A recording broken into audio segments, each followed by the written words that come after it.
Hi, this is a Devar Torah on Parshat Tetzaveh,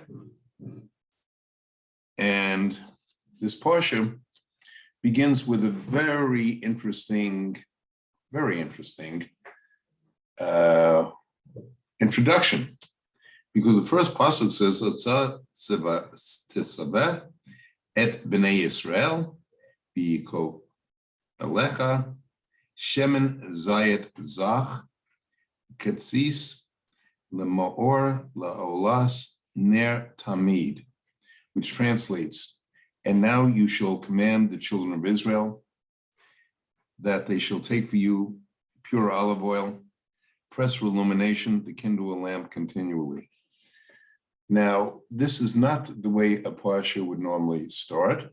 It would normally start with Midbar Hashem el Moshe Lemor, and God spoke to Moshe to say, in other words, commanding him to give the commandment or whatever other instructions to the people.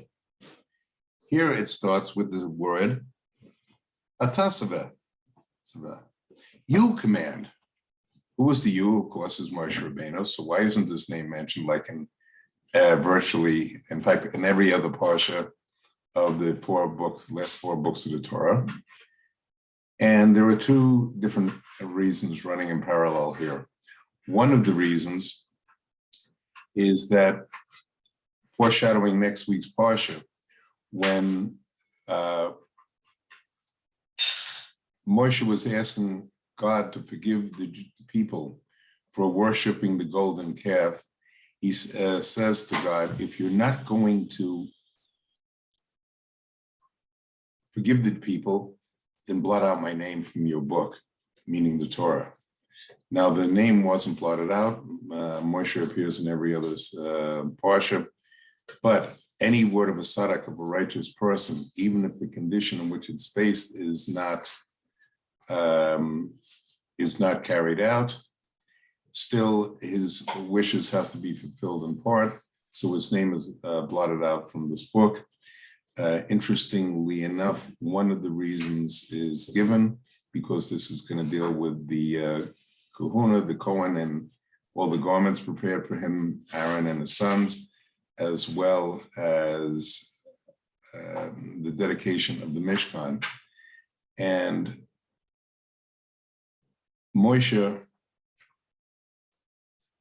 his name was partially omitted because he requested it, maybe omitted from part of the Torah, but it also applies for another more serious reason, is because Hashem was upset, in fact, angry with Moshe.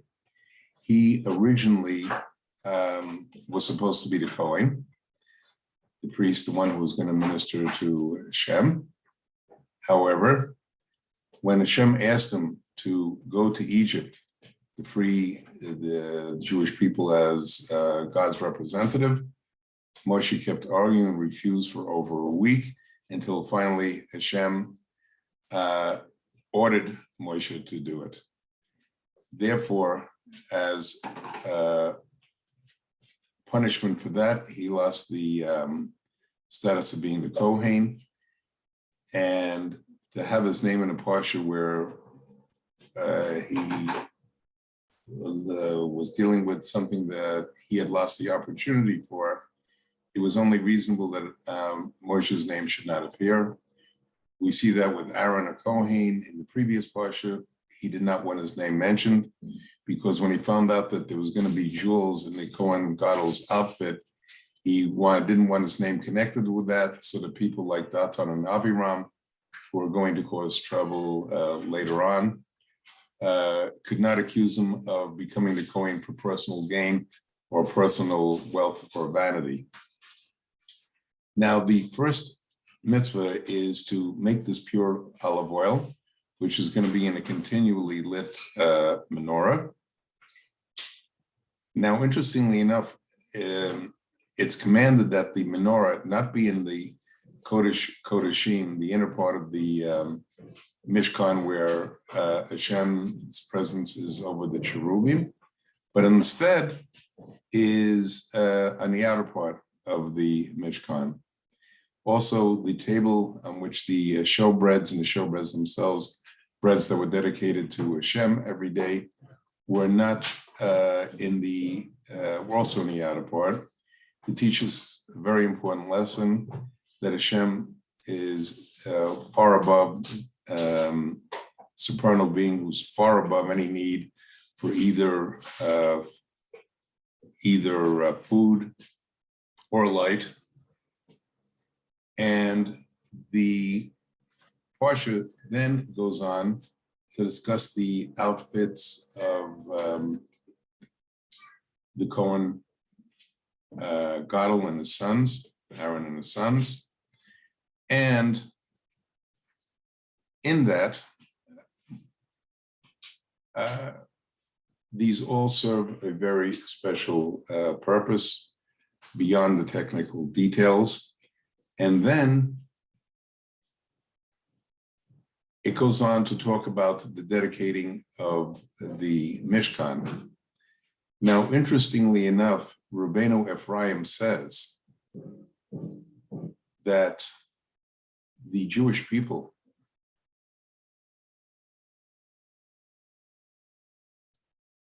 are going to have Aaron as Kohen, and Moshe is going to be a Levi. Yet, here, Rabbeinu Ephraim says that Moshe is the Kohen and Aaron is the Levi. So how does one account for this apparent contradiction? Is that, in fact, the only one who was pure enough to sanctify both Aaron and his sons, their garments, and the sanctuary in general was Moshe. So for this one time, he takes on the role, at least for the 7 days of the dedication of the Mishkan. He takes on the role of the Kohen, a role that otherwise would have been permanently his. Also, it's interesting when it goes into great detail about the dedicating of the Mishkan. It takes place over a 7-day period. Why 7 days? Because one explanation obviously could be that the world universe was created over a 7-day period. And beyond that, a second reason that's given by the Ramchal is that the 7 days symbolize what he calls initially the seven lights.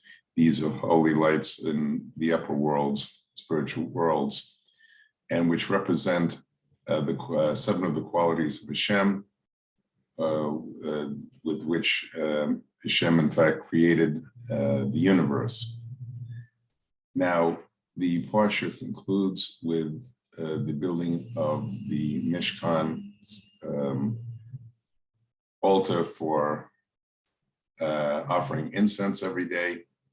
And on top of that goes through the daily service that Aaron will be doing in the Mishkan. I would like to focus on 2 different aspects here. 2 things. There are many different things in every one of the Kohen garments, clothes, and has many meanings. However, what I would like to emphasize are the 2 shosham, which are 2 translated or 2 stones or gemstones that the one on an ephod, which is a garment that Aaron Cohen was going to wear over his clothing and other ceremonial garments. And in it, these 2 stones were one on each shoulder.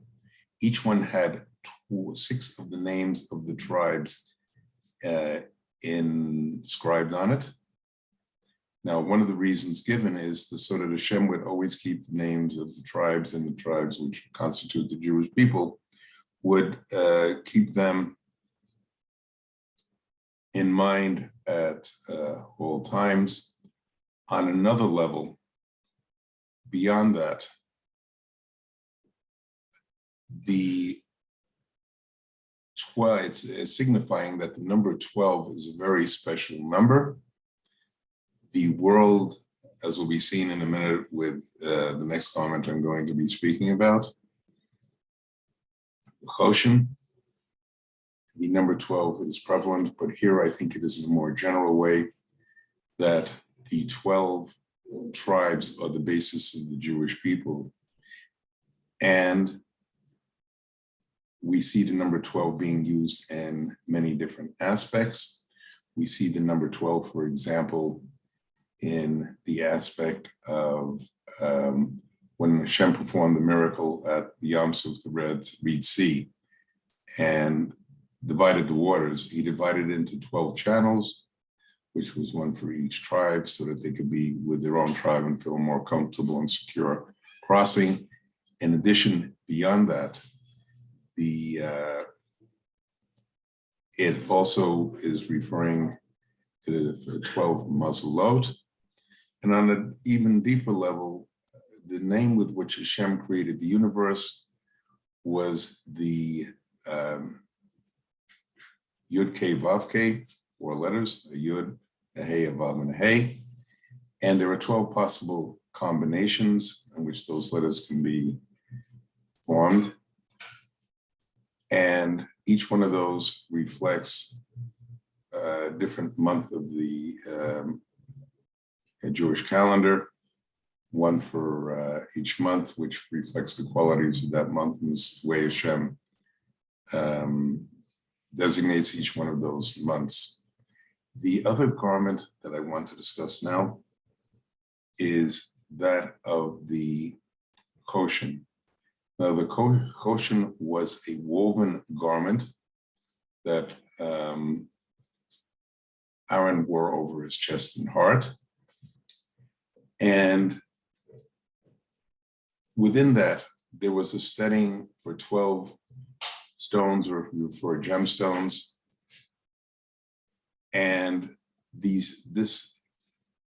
and contained within it was a script which had the 72 name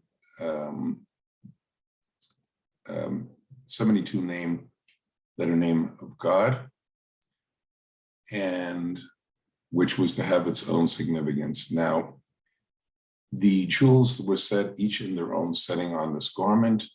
They were 4 rows of 3. Now, there are many significances to this.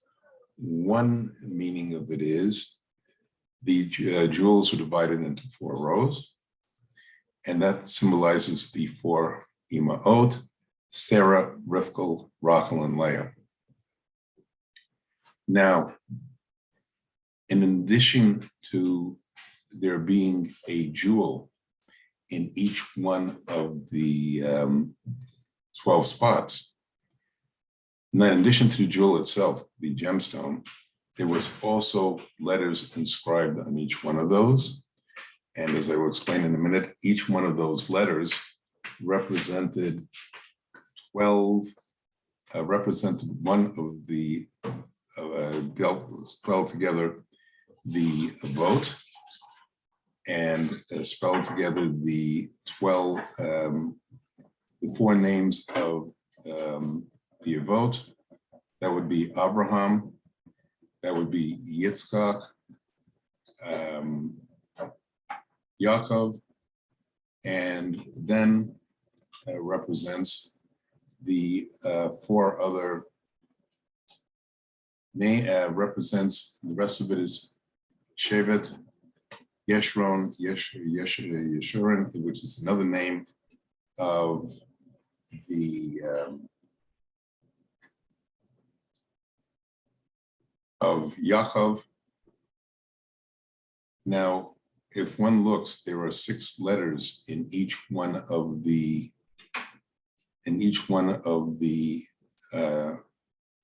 squares.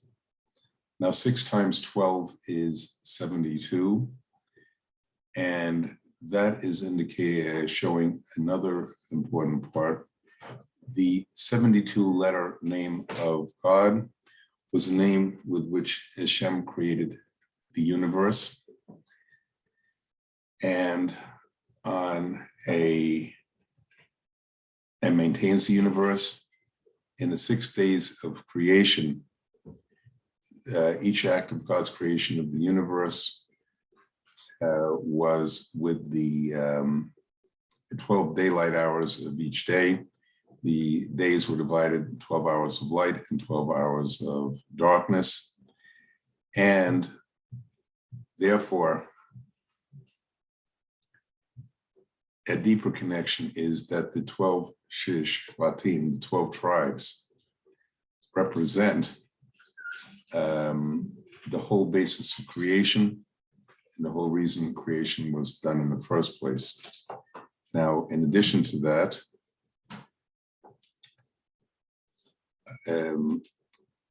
it has all these letters that are in the on the 12 jewels represent the entire Hebrew alphabet, because that reflected another important part of the purpose of the ocean. Embedded in it was a script with 72 letters. During the time of Moshe Rabbeinu, the temple, the commands of Hashem were commanded from this his spot in the inner part of the sanctuary to Moshe, who was in the outer part of the Mishkan. But after he died, no prophet was at the level to merit that. And therefore, when a question had to be placed regarding the Jewish people, the question would be asked, and then powered by the name of the 72-letter name of Hashem that was written on the script, the Jewish people, the answer for the people, Jewish people, would be given, because the lights of the jewels would light up in various sequences, and based on the sequences of letters, the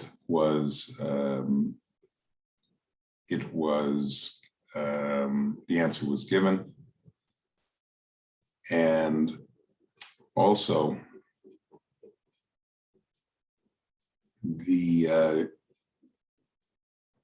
on another level, the lights of the jewels were lit up generally. However, when one of the tribes was not doing what it was supposed to, the light of that particular tribe would be obliterated, or not obliterated, dimmed, to indicate to them that that tribe needed to do better. If it had gone out totally, that would have meant obliteration of a tribe, but that never, of course, happened. And now, since the name of each tribe was written on each one of the jewels, all of the tribes' names were less than 6 letters, and therefore, as explained by the Rokeach, among others, there were extra letters. In the case of Reuven, which was 5 letters, there was an extra aleph. In the case of Shimon, again, there was an extra letter in the beit. Levi was a 3-letter name, and it had the additional letters Resh, He, Mem. If you add those together, you get the name of Abraham. If you add all of the additional letters of the Jewish, if you add all the letters, additional letters, in all their combinations, it's going to spell out, as I said, Abraham, Yitzhak, Yaakov, and Shevet Yishron. The only tribe whose name had 6 letters was Benjamin, and the reason his name had a full and had no additional letters was to symbolize that he was the one tribe who did not participate in the crime of selling Yosef into slavery in Egypt, as did the other brothers participate in. And the question remains, we're seeing all of these incredible connections and experiences that the Jewish people saw in both the construction of the Mishkan, its dedication, as well as all the miracles which Hashem made to rescue the Jewish people in Egypt and take them out of there, and all the miracles that occurred at the Yam Suf, the Reed Sea. And despite all of that, and all the amazing things that occurred at Har Sinai when the Sales of Debros, the 10 Commandments were given, how is it that the Jewish people could go from such a high level to next week's Parsha, worship the golden calf, which negated the recognition of God? And there's an important lesson to be drawn from all of this. And that important lesson is as follows. The people saw all of these miracles, but there is a very big difference between externally seeing things and internalizing them. As the people did not internalize everything they had seen and come to a true belief and acceptance of Hashem, they were going to worship the golden calf, the explanations behind that sin, and the motivations of the people and the consequences that flowed from that sin, I will be discussing in next week's the Bar Torah. Shabbat Shalom and good Shabbos.